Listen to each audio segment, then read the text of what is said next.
ये पता बता देंगे? हम यहाँ शहर अपनी दोस्त को ढूंढने के लिए आए हैं, सोनम नाम है उसका। सोनम? आपसे मिली नहीं है सोनम इनको।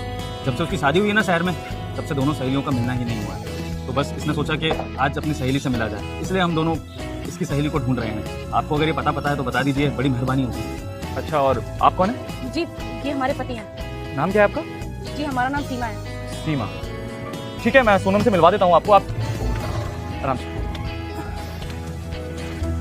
अरे आप लोग खड़ी क्यों हैं? बैठिए ना, बैठिए बैठिए। धन्यवाद।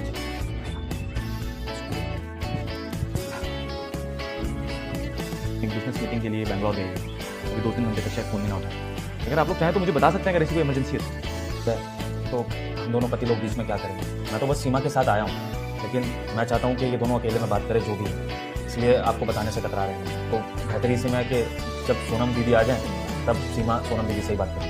देखिए भाई साहब, आपकी बात बिल्कुल ठीक है, लेकिन मैं भी तो कहीं ना कहीं आपका परिवार ही हूँ, और अगर आप मुझे इस लायक समझते हैं कि आप वो बात मुझे बता सकते हैं तो बता दीजिए। आप इतनी दूर से आए हैं, थके हुए हैं, फिर दोबारा आएंगे 2 दिन बाद, अच्छा थोड़ी लगता है। दरअसल मैं और सोनम बचपन की सहेलियां हैं। मेरी शादी गांव में जल्दी हो गई और सोनम शहर चली आई पढ़ाई करने के लिए। शादी के कुछ टाइम तक तो सब कुछ ठीक चलता रहा, लेकिन एक दिन बस एक्सीडेंट में मेरे पति की टांग टूट गई और इनकी नौकरी चली गई। कहने को तो हमारे पति बहुत अच्छे इंसान हैं, लेकिन इनकी किस्मत इनका साथ ही नहीं दे रही है। इनको कोई नौकरी नहीं मिल रही, तो घर चलाने के लिए कुछ ना कुछ तो करना ही पड़ेगा ना। हमारे सास ससुर बूढ़े हैं और जे देखो सीमा, जब इंसान शहर में काम करता है ना तो उसके खर्चे बहुत ज़्यादा बढ़ जाते हैं।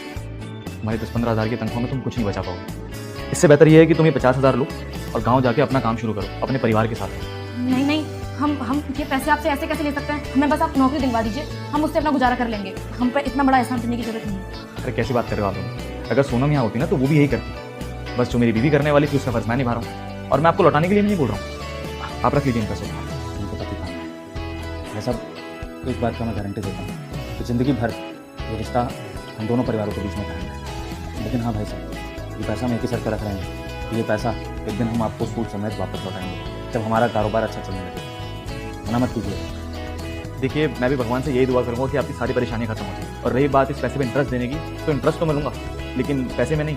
आप दोनों को यहाँ रोक कर, अब आप दोनों आए हैं तो कम से कम 2-3 दिन यहाँ पर रुकेंगे, अपनी फ्रेंड से मिलेंगे, तब यहाँ से जाएंगे, समझे? जी भाई साहब। फिलहाल के लिए माफी चाहूँगा, मैं भी ऑफिस के लिए लेट हो रहा हूँ। आप दोनों बैठिए, बाहर रामू है, मैं उसको बोल देता हूँ आपके लिए कुछ खाने वगैरह के लिए बना देगा, मैं निकलता हूँ।